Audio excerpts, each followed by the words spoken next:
Hello மக்களே, இன்றைக்கி நம்ம பிரெட் ஆம்லெட் எப்படி செய்யலான்னு என்னோடய ஸ்டைலில் பண்ணி காட்டுறேன். வாங்க வீடியோக்குள்ளே போகலாம். அடுப்பை பற்ற வச்சுக்கிடுவோம்.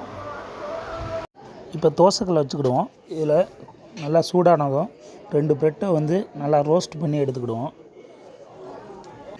நல்லா 2 பக்கமும் ரோஸ்ட் ஆகணும். அது வரைக்கும் வெயிட் பண்ணி கொஞ்சம் ரோஸ்ட் ஆகும். அதை தனியாக எடுத்து வச்சுக்கிடலாம். இப்போ நம்ம பிரெட் ஆம்லெட் செய்கிறதுக்கு 2 முட்டை எடுத்துக்கிறோம். சின்ன சின்னதாக நறுக்கி வச்சுருக்கிற வெங்காயம் எடுத்துக்கிடலாம். அதில் நான் ஒரு தக்காளி வந்து சின்ன சின்னதாக நறுக்கி போட்டிருக்கிறேன். பச்சை மிளகாயும் சேர்த்துக்கோங்க. தேவையான அளவு உப்பு, வத்தப்பொடி, கரம் மசால் சேர்த்துக்கலாம்.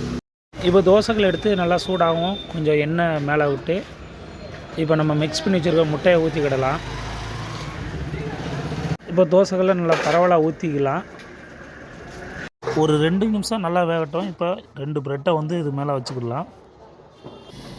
இப்போ நல்லா வேகட்டும். 2 நிமிஷம் நல்லா குக் ஆகும். நம்ம இதில் வந்து வெஜ்ஜு மைனஸ் சேர்த்துருக்குறோம். இதோட டொமேட்டோ சாஸ் வந்து நம்ம சேர்த்து நல்லா தடவி வச்சுக்கோங்க. கொஞ்சம் தேவையான அளவு பட்ரு எடுத்துக்கோங்க. நான் 2 சைட்லேயுமே பட்ரு வச்சுருக்கிறேன். உங்களுக்கு தேவையான அளவு மட்டும் நீங்கள் வச்சுக்கோங்க. இப்போ முட்டை நல்லா வெந்துருச்சு. அதை வந்து நல்லா பிரெட்டு மேலே மடித்து விட்டுக்கோங்க. இப்போ 2யும் ஒரு மடிப்பு மடித்து நல்லா கொஞ்சம் ஒரு 2 நிமிஷம் குக் ஆகட்டும். நல்லா வெந்தோடனே பரட்டி போட்டுக்கிடுவோம். அவ்வளோதாங்க, நல்லா வெந்துருச்சு. இப்போ நம்ம 4 பீஸாக கட் பண்ணி நம்ம சாப்பிட்டு பார்க்கலாம் எப்படி இருக்குன்னு. நம்ம எதிர்பார்த்ததோடு நல்லா வந்துருந்ததுங்க.